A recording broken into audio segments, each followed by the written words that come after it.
Okay, welcome back to 3R Guitars. Now we're on this Telecaster build. I think in the last bit you saw me getting the body blank glued up sort of thing and playing to thickness. With this guitar, like I was saying, it's a bit of a, a Telecaster special sort of thing. So I'm going to be doing a set neck on it. Now the weird thing is, I think obviously like you have a standard Strat neck. It's basically based around being an inch thick, and when they had the one-piece maple necks back in the 50s, the bit was an inch thick, and that's what they worked with, sort of thing.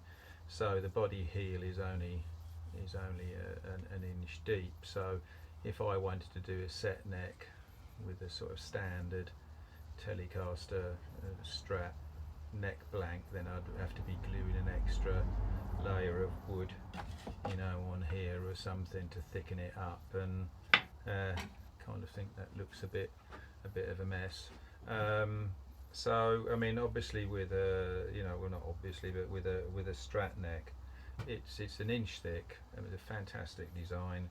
And you cut them out like plan view first, and then you get on to shaping it and stuff like that. So the template you've got is kind of just like that, and you route around that, and you've got your inch thick neck stock that you can start with. Whereas a Les Paul with a set neck, you tend to start off by cutting the neck out like from the side view sort of thing. You couldn't do it from the top view, so you cut the side view out first, then you do the plan view. It's kind of the other way around. So with this neck being a set neck, I've started off, like I was showing yesterday, with this sandwich of wood. Well, I've stepped ahead a little bit here, and I must confess the reason why I did that, I haven't documented on video gluing it up, is because I really did it a bit rough and ready sort of thing. For a start, I didn't have complete one piece. It's a maple, ebony, walnut, ebony, maple sandwich kind of thing, and the the ebony I had wasn't like long enough to do it, so apologies. Had to deal with something indoors then. But to carry on with this, so it's a maple, ebony, walnut, ebony, maple sandwich, and I didn't have big enough bits of ebony to get the job done. So I pieced together some bits. It will make no difference in the long run, but it wasn't particularly a very attractive way of doing it. So I basically glued it all together and clamped it up.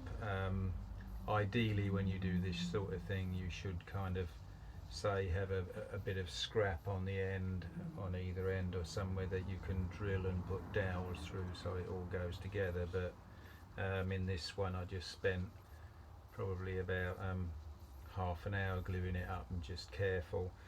What I've just done, same as the body, is I've actually planed the thing like square, so that's vital sort of thing. So you know these edges are parallel to one another. I mean, if they're not, bung it through the planer, the thicknesser. So once you've got you're confident of that edge, squash that edge against the planer fence, and then plane the top. So that's absolutely dead flat now. So at least we're working with a square bit of wood. Like I say, it wasn't the ideal way I did it, and I wasn't going to document it on video because people would probably look at it and say, well, why didn't you do this, why didn't you do that? Well, the reason why I didn't is because of the materials I had, and just prefer to get it going. So what I've done now is on the side here, I've drawn the profile of the neck, so we've got a much deeper heel here, which is same as a Les Paul neck blank. I'll do it 38mm sort of thing. So then I'll get all that like cut out, and we can go from there. I'm going to be sticking with I'm not going to do a tip back headstock, not on a Fender type guitar. I'm going to keep that as a parallel kind of thing. But yep, so we'll get cutting that out. Should all be good. Oh, I should have actually videoed that, but hey presto, we've cut the profile of the neck out now. I mean, just basically in the bandsaw, but you can see that our lamination has been quite successful there, and looks quite good. The other thing I forgot to mention earlier on is in this neck I'll be using a biflex truss rod, something like these, and the advantage with these, depending upon which way you rotate the Allen head nut at the end, it either bows the neck one way or the other way. And what I did when I fitted the laminations together in the neck, I didn't push the walnut all the way up to the surface, so there's now room for the truss rod in there. The walnut strips with the same width as the truss rod, so that's all good. I will run a router cutter through it to finalise the depth, because it's not quite, after planing down this surface on the top, it's not quite deep enough, but that will be an easy job to do. So we've got a rough neck to size now, so we can carry on working on it, and I'll take you through the next few processes of it. Well, hi there again, back to 3R Guitars. We're going to continue to be working on this neck. Now the thing is, I want to square things up and get them roughly to the right size. So we're going to start off with a neck heel, and I know I want this 38mm thick, same as a Les Paul. The one thing we know about this neck, our reference edges are the sides of it we know are parallel, and the fretboard mounting face is square to the, and I just did that in the last one, I put a square across, we know that's square, so we want the back edge of the neck joint, the bottom of it if you like, to be square with the fretboard face. And the way I do this, I've got this planing device for my drill. I know that this is a square flat surface, so I can put this on there and just plane down the top, so you've got your fretboard face exactly square kind of thing on the flat surface, so we can plane this bottom edge of the neck joint parallel to the top edge. So just basically lower the drill press down these handles here, and with these locking screws, screw it in place.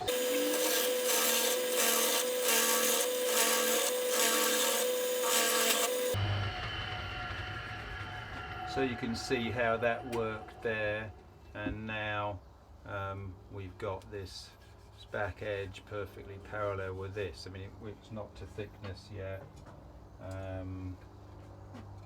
I want it 38mm, and currently we're at 42, so I've got 4mm to go on it, so I'll get carrying on with this, and then basically just do it in very fine stages, about 1/2 mil. You just take the top one up a little bit, push it down, screw it up, so you've dropped this cutter about 1/2 mil, and then carry on going. Well, hi there.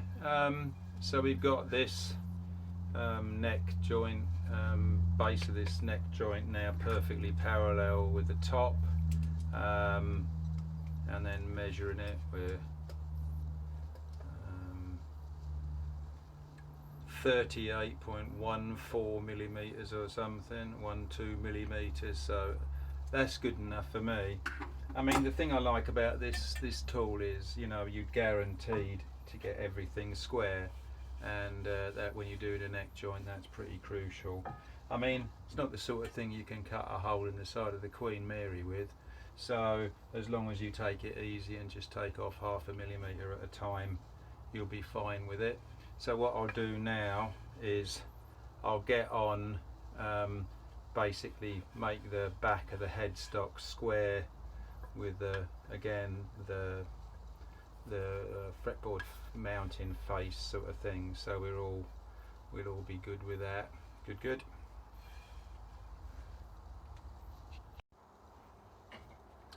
Okay, same method as before with the neck joint base. I've actually planed now the back of the headstock flat, and you can see that you know, it's absolutely square to the,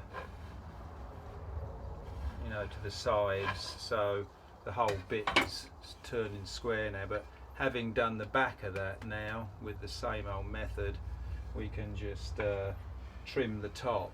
Now I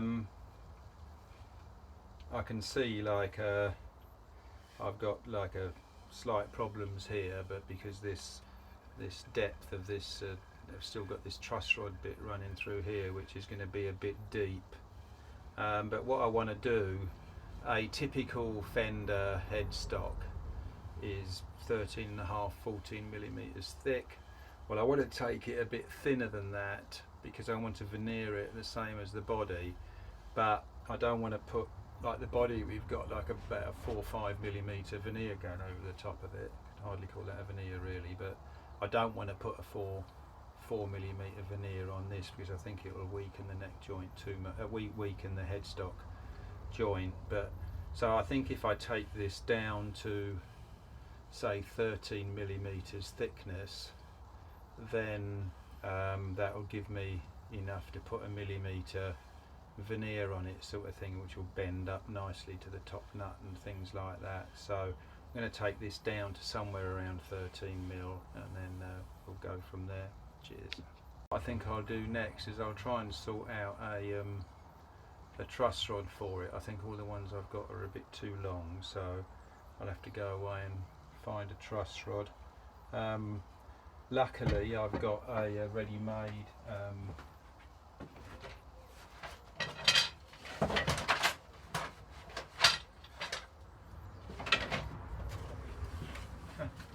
for some reason I found this in my stockpile of spare parts, and it's an ebony fretboard, which is exactly what I want, cut to a Fender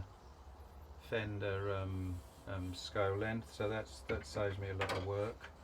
So, and the thing I really like about it is it's a nice thin fretboard. Like I say, I don't like fat, thick fretboards, just an aesthetic thing for me. What I will be doing on this guitar is round the edge I want to put a maple flame veneer, so that will be continuing up the fretboard as well. Obviously if I've got the 5mm veneered rosewood on top of the body, I don't want you to see the edge of that, so I'll be binding the body with the flame maple, and equally I want to carry that on down the neck, and if I can around the headstock as well, so I think that would be nice. So there we go. I think we leave it there today while I sort out a few more bits and pieces so we can get going on things. Thank you very much.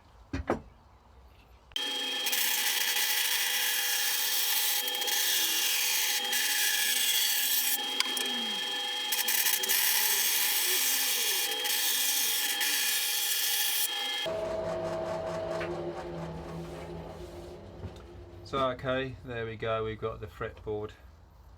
Got the fretboard cut to size now. I mean, it's near enough Strat size sort of thing. Stupid glasses off. And we've got probably about another 3 or 4, another 4mm to take off in width, 2mm either side to make room for the binding. So what I'm going to do now, before I do that, I'm going to try and cut some binding out, and hopefully I've got some scraps of flame maple from somewhere that I can use. So let's search for those and carry on. Well, okay, back to this fretboard. We want to do the binding for it. I've been looking around for some flame maple, and when I looked, I had these book matched tops for a guitar. Now they are plenty wide enough to do a Fender style guitar or a Gibson style guitar. So I'm kind of thinking I can pinch a little bit off the side for a couple of strips, and they'll still suffice as tops in the future. So I've just planed this edge square here on the planer like I did the neck, and I'm just going to try and cut somewhere around a 2mm edge off it, and we'll go from there. Let's see how it goes.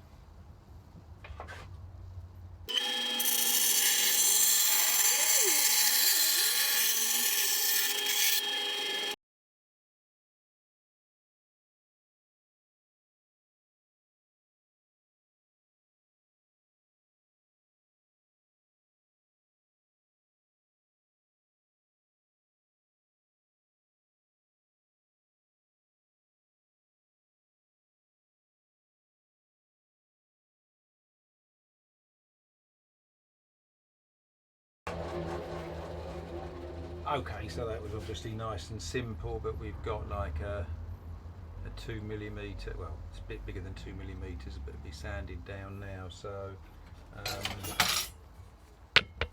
that can be glued on the edge there, and you can see what an attractive grain it's got, sort of thing.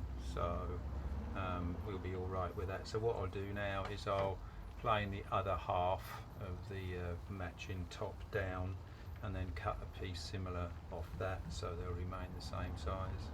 Cheers!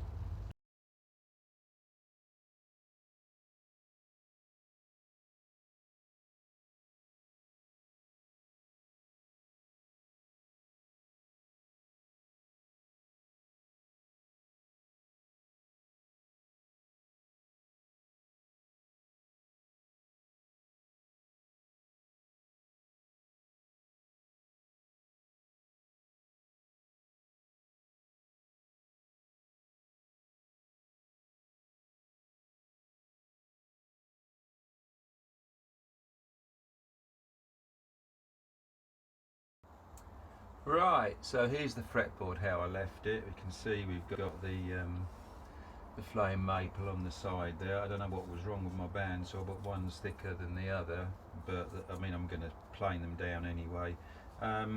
When it comes to glue and binding on the fretboard, a lot of people use like jigs where, you know, they lay it flat on you know, on a piece of wood, and it's got shoulders to it, and then they kind of, you know, slightly wedge shaped, they just ram it in and it all sticks.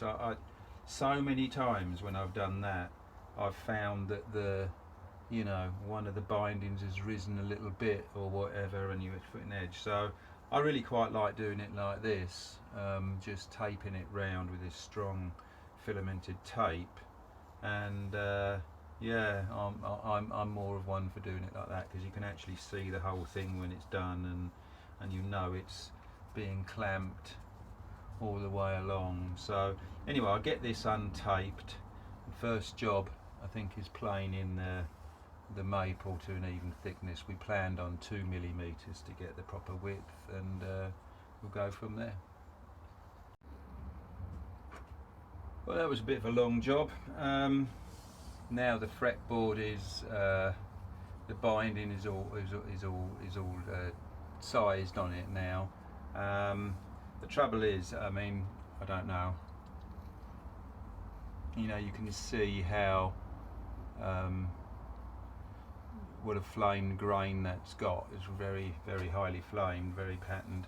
The trouble is, if you try and plane it, you'll take chips out of it, and you'll have to end up filling it before finishing. So it's a lot of sanding basically I did there. You could use a cabinet scraper, which would be fine, which wouldn't chip, but any planing on really patterned wood like that is basically a pain in the arse.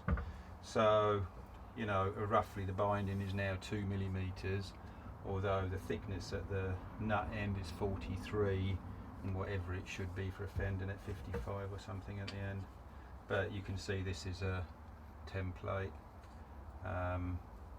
and we're absolutely perfect with the template width wise, so we're all good there.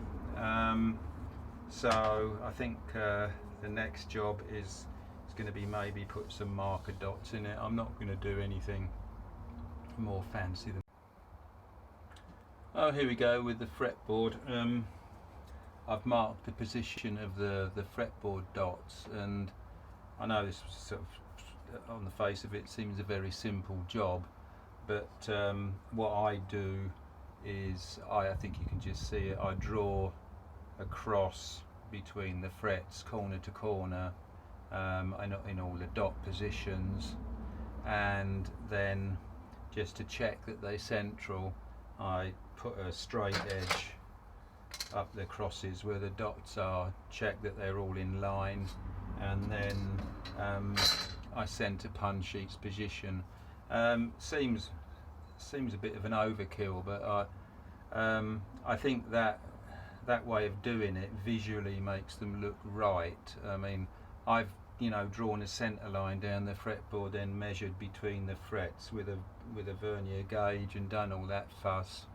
But sometimes I don't know, it just looks wrong. So that's the way I've always favoured. And one of the stupid things I do as well is I always have a spare neck alongside to make sure I'm putting the dots in the right place, because believe me, I don't know what it is, it's just so easy to just, dot dot dot dot dot dot dot, and then you drill one and you've got one on the 10th fret or something or whatever, and you think, oh, for God's sake. I've got some 7mm pearl dots. I think they're an eBay purchase. Ball. I had thought of using tortoiseshell dots. I thought that would be nice with the red, but you have to think of the player, and when they're playing in a dark venue and something like that, a quick glance at the fretboard, you want to see where you're playing. I would have still liked to have used tortoiseshell, but I think practicalities, this is going to be a heavily gigged guitar, so keep it simple kind of thing. So what I use to cut, these are 7mm dots, and of course I'll do a test first, but I use brad point bit drills. Just get one out here. Here's the 7mm one, and they have that point style of point on the end instead of a traditional drill. Obviously with that kind, so these tend to wander a bit more, whereas brad points stay central sort of thing. I think brad points are exclusively for wood kind of thing. I think if you used them in metal you'd wreck them. So that's what I'll be doing, and let's get drilling some holes then. Let's do a test first. Well, here we go. Just a simple job of drilling the watsits. I've done one by eye. So what I've done is put the drill in that hole because it's right, and then there's these depth stops up here just so you can't drill any deeper. So now I can just concentrate on lining up each one and just drill to the depth kind of thing. So let's get that done.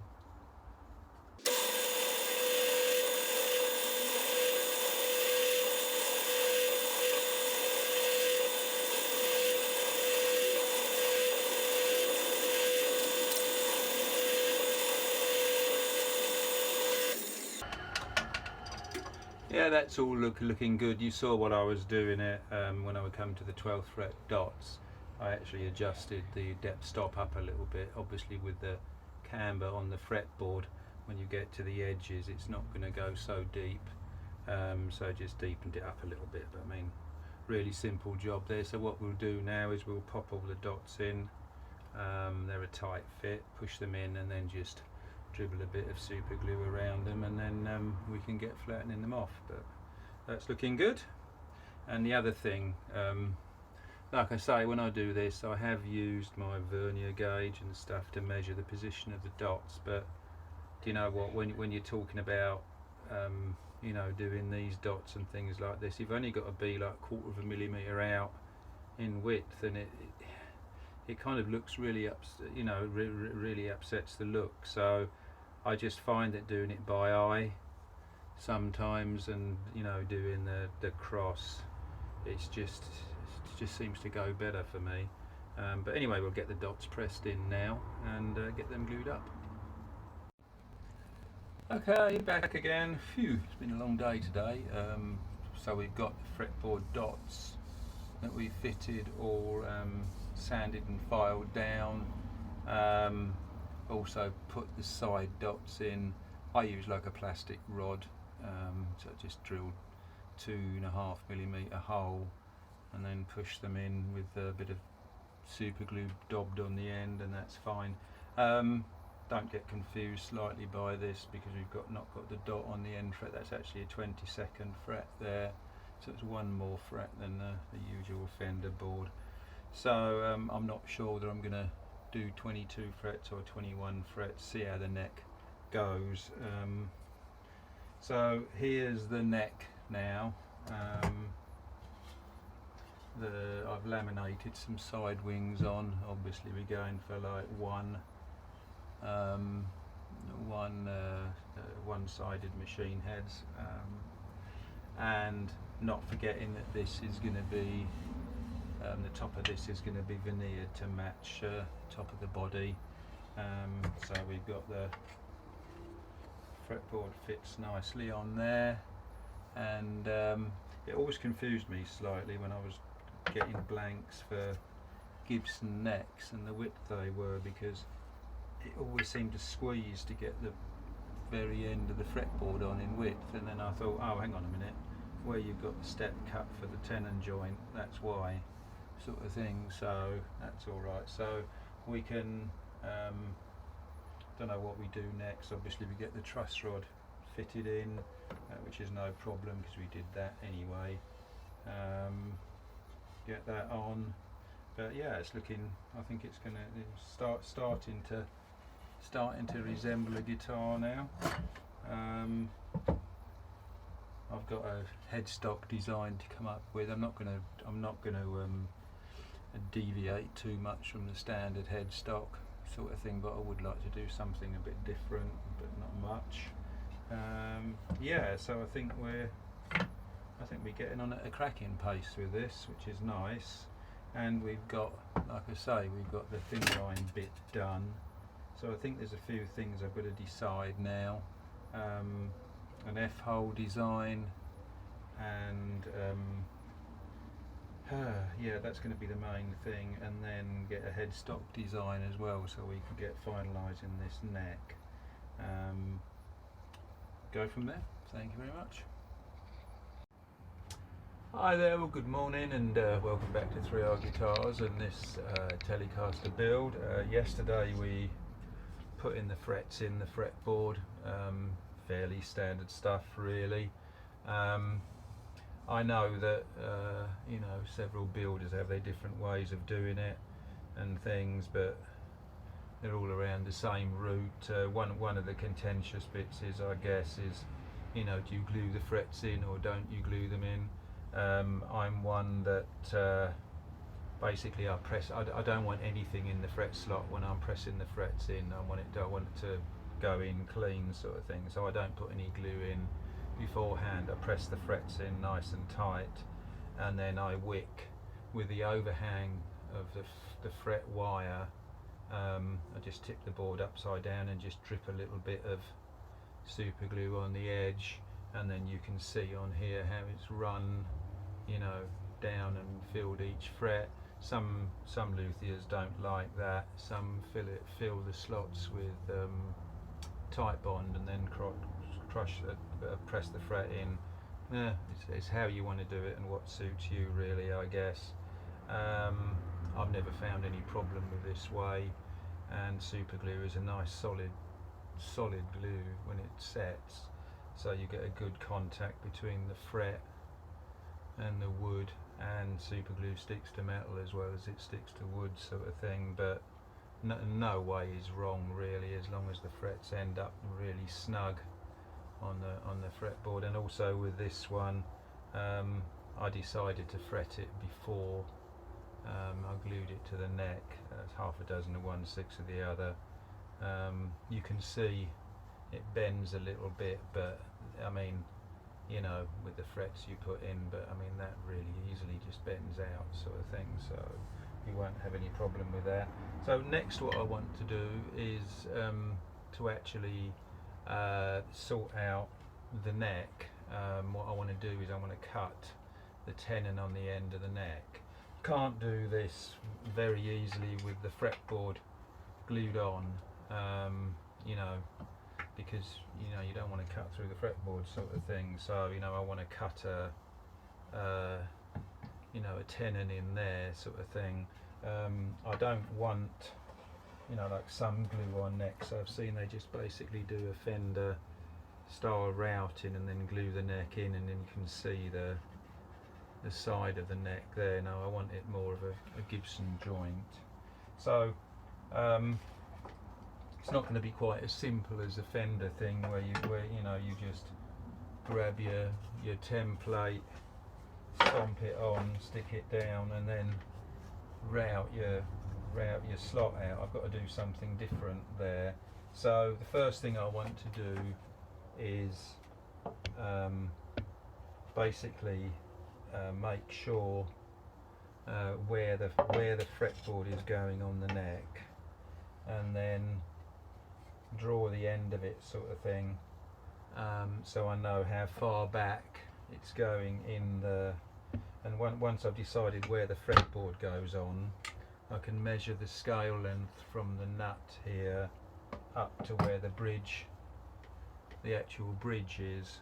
So that's what I'm going to do first of all, is decide you know, where the fretboard is exactly going on. I mean, I've more or less done that anyway, but where exactly the fretboard is going on onto the neck, and then we can, like I say, we can position the neck then in the body, sort of thing. So I'll start with that and get back to you. Cheers. Okay then, I've marked the tenon joint out on there. It's the same dimensions as the Les Paul.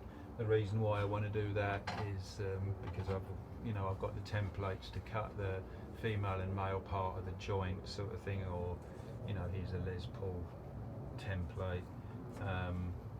So I know that basically the tenon is 38 millimeters square. So plonk that on there, straight up the centre. Just drew it on there. The one.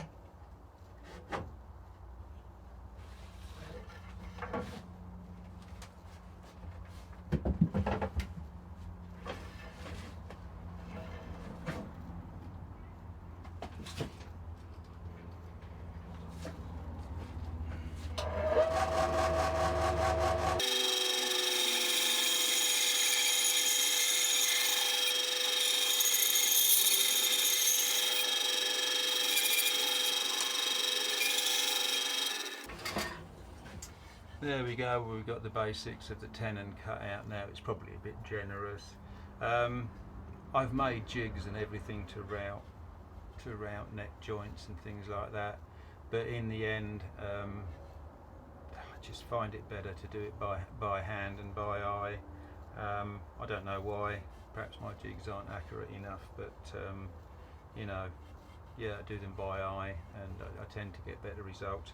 Obviously this front shoulder here that the butt's up against the body, that'll have to be, the bottom will have to be cut away more, because the neck's got to tip back a little bit for some relief and brake angle over the bridge. So you know, if you mark the thing at the top, that's going to be the shortest the tenon's going to be, when you tip it back you have to take more off the bottom, so you're all right, sort of thing, you know, if you just all measure it at the top, and then when we do the female part of the joint in the body, we can put the neck in, decide put the bridge on the top, and decide what break angle we want on the neck, so the strings are going to go over the bridge at a nice height, so you haven't got to adjust the bridge stupidly high, or like the 52 Les Pauls where you couldn't get the bridge low enough. So anyway, yeah, we've done that. I still don't want to glue the fretboard on this because, like I say, we've got that angled cut to do, so I'd like to get the body up to speed with the neck joint cut in it, and then we can drop this whole thing in, sort out that slope on there and everything, and then fit the fretboard on. I mean, you could do it with a chisel and all that, but it's so much easier just to do it with a saw. So there we go, good stuff.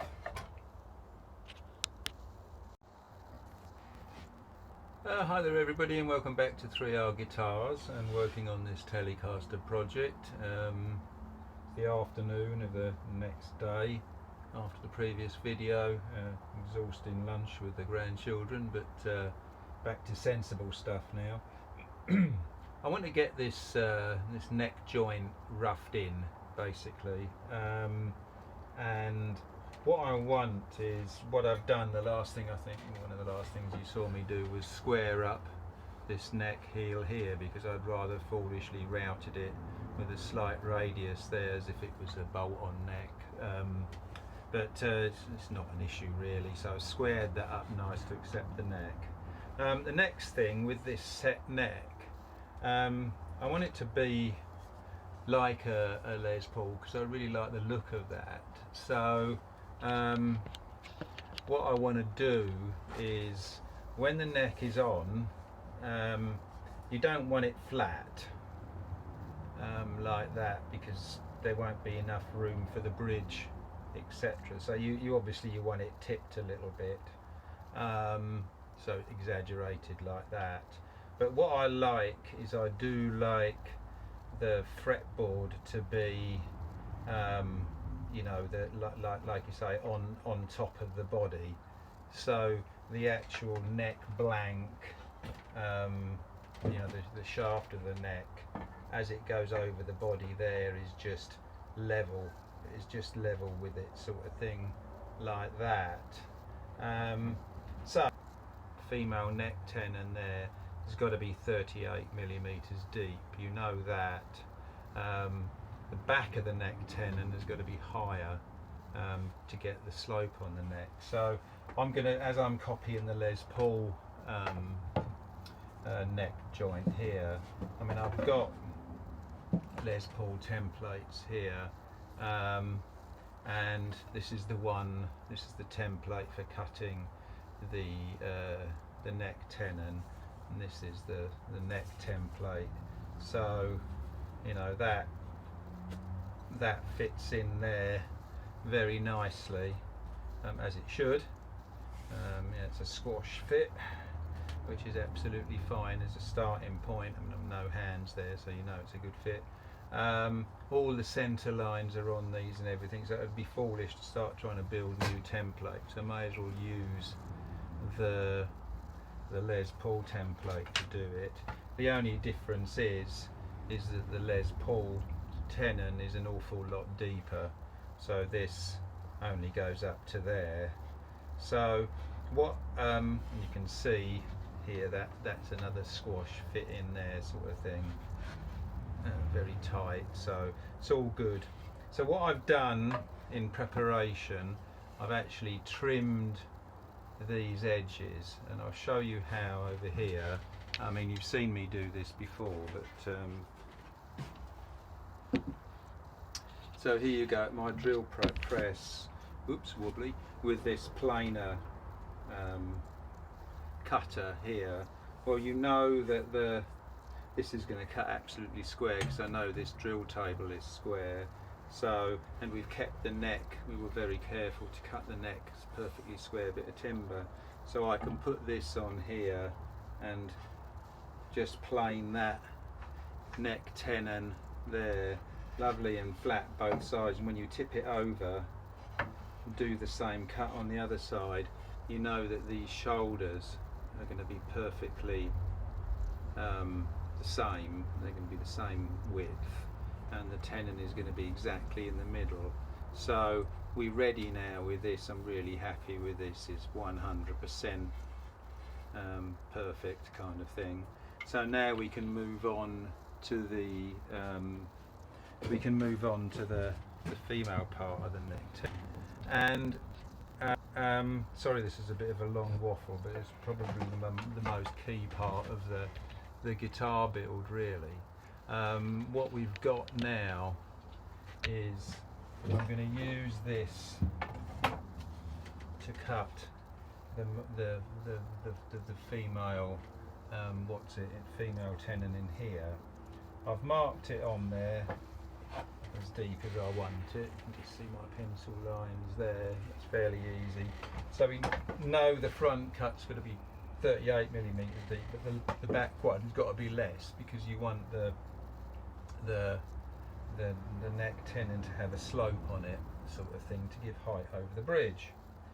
If I mount this cutting template on the body here and just jack it up 2 millimeters underneath where the bridge is, then when I use the router on this, it's a bit difficult to explain, but I'll be cutting a slot with a base that's got a 2 millimeter slope on it. Now I'm going to start off with 4 millimeters, because you can always cut more off. Otherwise, if I cut it with 2 millimeters now and it turns out not to be enough, then you know, I've got to start adding wedges to the bottom of the neck pocket. So I'm going to start off with a 4 millimeter raise underneath the bridge position on the Telecaster of this template, and then I can route it, and the neck will have a 4 millimeter slope, which, like I say, will be a bit too much, but we can always come back and take a little off. Phew, that was a long old load of shit, but like, anyway, you'll see when we get going.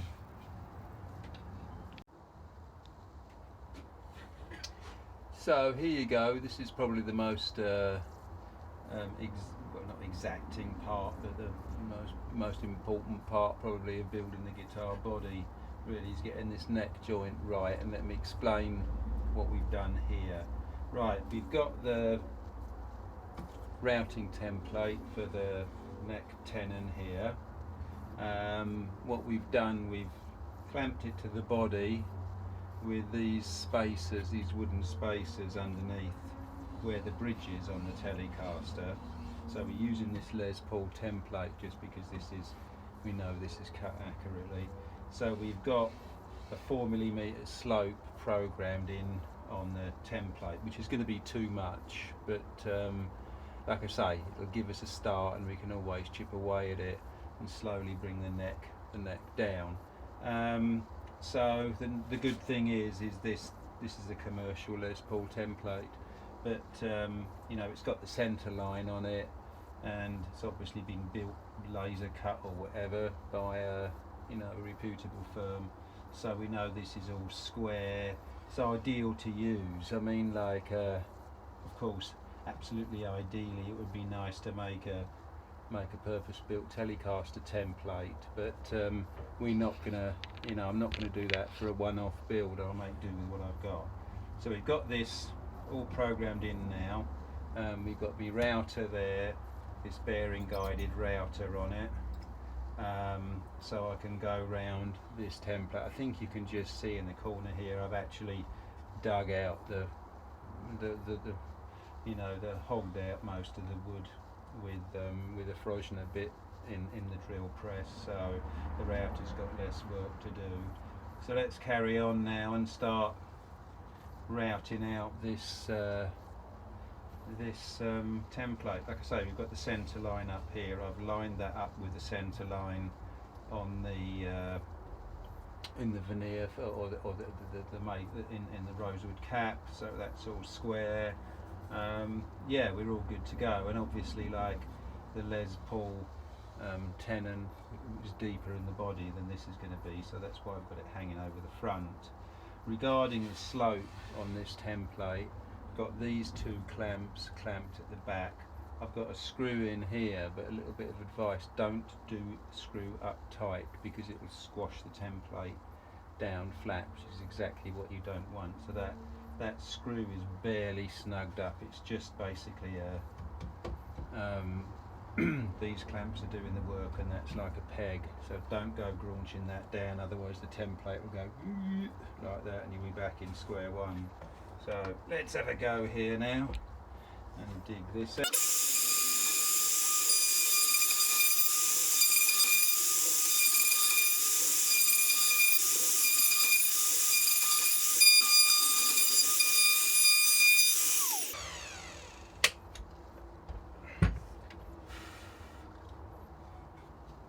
So we're cutting, I think you can see the edge of it there, we're cutting a nice clean cut. The problem is with these router bits, when you're cutting deep slots, you know, if you start off with a deep one like this, the trouble is you've got to take a massive cut. So I've got a few that have got different depths of cut, so I can start off. So I'll now swap to a deeper one. See if I've got a nice one. This is a nice sharp one, and sometimes what I do, if I want, it's good to add a few bearings on the top when you're doing a template that's spaced off the work a little bit, because you don't want the bearing to slip into the space. So let's get this.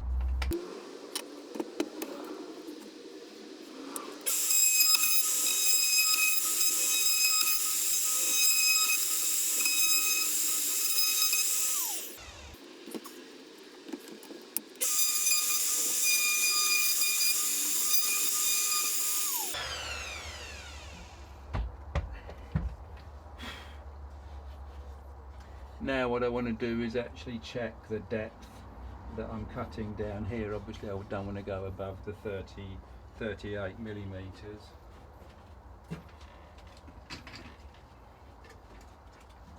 I'm actually going to check that on the neck. Alright, we've got 38.25 millimeters for the thickness of this.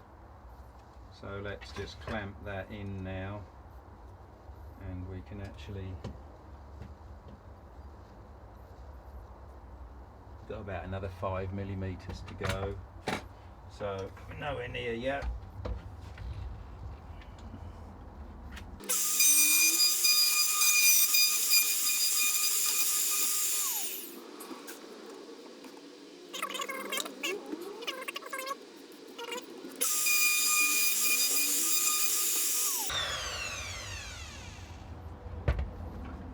Ah, 9-minute video, holy cow. Yeah, we've got about another 2 millimeters to go.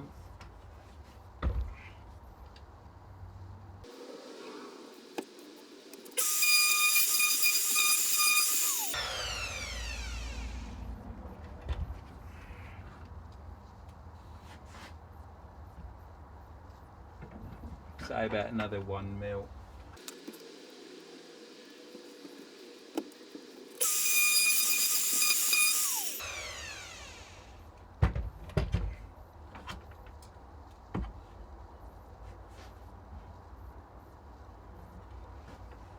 Well, I'm happy with that. Let me get it unclamped. I mean, I'm happy with it for a first go. It's got near enough, so let me get it all unclamped and back on the bench, and I'll bring you back. Well, I think we've knocked this out of the park, which really, you know, if you use your templates properly and take your time to line everything up, then it's a pretty foolproof way of doing an excellent neck joint. And, you know, starting off with the squareness of the neck blank that you do, if you get that perfect, I mean, we got this dead right, that right, and we know the templates fit really well. So here's the neck pocket now, that's perfectly clean, square, lovely, and like, you know, you don't want the neck joint absolutely squash fit sort of thing, but you know, that's just about perfect in there. You can't wobble the neck at all, and I'm trying to wobble it and you can't, and you know, it's just a absolutely fantastic fit. So we're all good. And well, just to demonstrate, this is the first time I'll do this. I'll use a straight edge and you see how central the neck joint is. So I've got my pencil line there of the centre. I'll line it up on that. Just squash the ruler down now. Sure, it's there. We go. Yep, that's perfect, and you can see that, you know, that's absolutely in the centre of the truss rod channel there. So just to go that way, I mean, it's absolutely spot on, which is a really nice relief, and it's a beautiful fit. So we just got room for glue in there and everything. The one thing obviously is that the neck joint here has got a rounded thing that was, you know, with the Les Paul template. Les Pauls typically have a chamfer on the corners here. I don't think I'll be squaring up the hole. That's too neat and nice. So what I'll basically do is just round off those corners there, so it fits really nice. So there we go, rock and roll, neck joint and potential hurdle overcome. So this is turning out to be really a solid build sort of thing, really nice guitar. So good. Thank you very much for watching.